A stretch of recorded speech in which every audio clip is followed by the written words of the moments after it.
ఈ రోజు ఈ వీడియోలో రాజంలో ఉండే one of the oldest theatre అయిన ఎస్విసి సినిమాస్ లో కన్నప్ప మూవీని చూడబోతున్నాను. ఈ కన్నప్ప మూవీకి చాలా మంది ఫేక్ రివ్యూస్ చెప్తూ ఉన్నారు. Not only Kannappa movie, all movies కి మినిమం బేసిక్ సినిమా నాలెడ్జ్ కూడా లేని వాళ్ళు రివ్యూస్ చెప్తూ ఉన్నారు. సో మనం మూవీ చూసి జెన్యున్ గా రివ్యూ చెప్దాం. సో అన్ఎక్స్పెక్టెడ్ గా రాజం రావడం జరిగింది. ఎప్పుడు పెద్ద పెద్ద థియేటర్ లో మూవీస్ చూడడం కంటే అప్పుడప్పుడు ఇలాంటి చిన్న చిన్న థియేటర్ లో కూడా మూవీస్ చూస్తూ మన ఎక్స్పీరియన్స్ ని అందరితో షేర్ చేసుకోవాలి. సో మన వీడియో ఇంట్రెస్టింగ్ గా అండ్ ఎక్సైట్మెంట్ గా ఉండడం కోసం ఈ థియేటర్ ని సెలెక్ట్ చేయడం జరిగింది. సో ఇంకా లేట్ చేయకుండా నేను నా ఫ్రెండ్ కలిసి థియేటర్ కి బయలుదేరాం. అండ్ ఈ లొకేషన్ మీరు ఎక్కడైనా చూసారా? చూస్తే కింద కామెంట్ చేయండి. అండ్ ఈ లారీని మీరు కేర్ఫుల్ గా అబ్జర్వ్ చేస్తే అన్నిటిని దాటుకుంటూ నేరుగా మా బైక్ పైకి వచ్చేస్తుంది. సినిమాస్ ఇదే మన థియేటరా? బైక్ పార్కింగ్ చేసుకోవాలి అక్కడ, లేకపోతే అవ్వదు.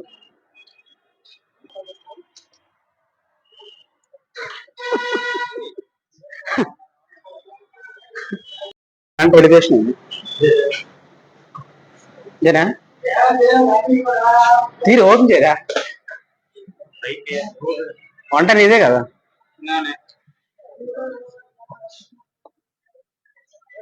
ఏమా సీట్లు చూడు ఎక్కడ ఉన్నాయా?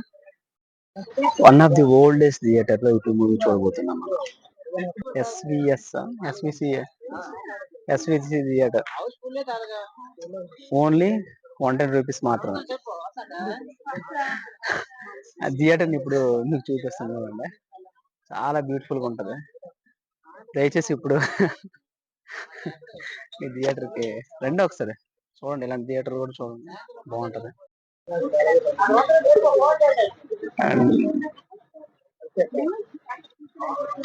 స్క్రీన్ కూడా చాలా చిన్నది.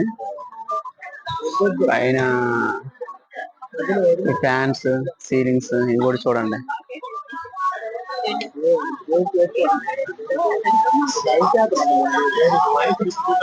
సీట్స్ ఇవి కూడా బాగుంటాయి.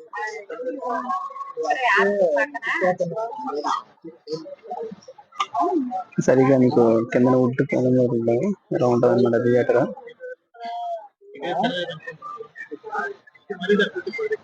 ఇట్లా ఉంటుంది థియేటర్ యొక్క ఫర్నిచర్. సీటు పక్కనే చేయి పెట్టుకోవడానికి కూడా మనకి సదుపాయం లేకుండా అయిపోయిందండి. పక్కన సరైన ప్లేస్ కూడా ఇది కూడా లేకుండా అయిపోయింది. ఇప్పుడే స్టార్ట్ అయింది. ధూమపానం, మద్యపానం ఆరోగ్యానికి హానికరం. ఇంకా స్టార్ట్ చేద్దామా? Starting Mohan Babu elevation extraordinary and next level. Movie starting లో ఒక చిన్న డిసప్పాయింట్ ఏంటంటే, స్టార్టింగ్ విష్ణు అన్న వాళ్ళ అబ్బాయి ఒక డైలాగ్ చెప్తాడు, దేవుడు లేడు గీవుడు లేడు, ఇది ఒట్టి రాయి రాయి రాయి. సేమ్ ఆ అబ్బాయి స్లాంగ్ వాళ్ళ అత్తయ్య స్లాంగ్ లానే ఉంది. మంచు విష్ణు అన్న యాక్టింగ్ చూస్తుంటే ఈ సినిమాకి బాగా హార్డ్ వర్క్ చేసినట్లు అనిపిస్తుంది. అండ్ అలాగే అక్షయ్ కుమార్ శివుడు పాత్రలో లీలమైపోయాడు. నిజంగా శివుడు ఇలానే ఉంటాడు అనేటట్టుగా జీవించాడు. ప్రభాస్ ఎంట్రీ సీన్ అయితే ఎక్స్ట్రాడినరీగా ఉంది. అంతవరకు నార్మల్ గా ఉన్న మూవీ ఒక్కసారిగా పీక్స్ కి చేరు. చాలా మంది యాక్టర్స్ ని మనం చూసి ఉంటాం, కానీ ప్రభాస్ ని మాత్రం స్క్రీన్ మీద చూస్తే పర్ఫెక్ట్ గా సెట్ అయిపోతూ ఉంటాడు. సో అందుకేనేమో కింగ్ ఆఫ్ స్క్రీన్ అని అంటారు. అండ్ ఈ మూవీలో గ్రాఫిక్స్ కూడా చాలా రియలిస్టిక్ గా ఉన్నాయి. మూవీ అంతా ఒక లెవెల్ అయితే లాస్ట్ 15 minutes నెక్స్ట్ లెవెల్లో ఉంది. ఎందుకంటే చాలా మంది భక్తి మూవీస్ తీస్తూ ఉంటారు, కాకపోతే అందులో చాలా యాడింగ్ క్లిప్స్ ఉంటాయి.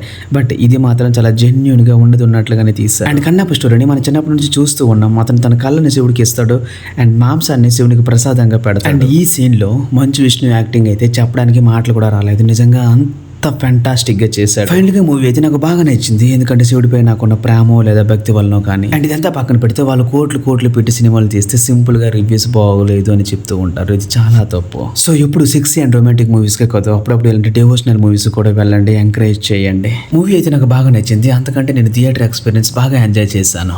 Bye, subscribe my channel.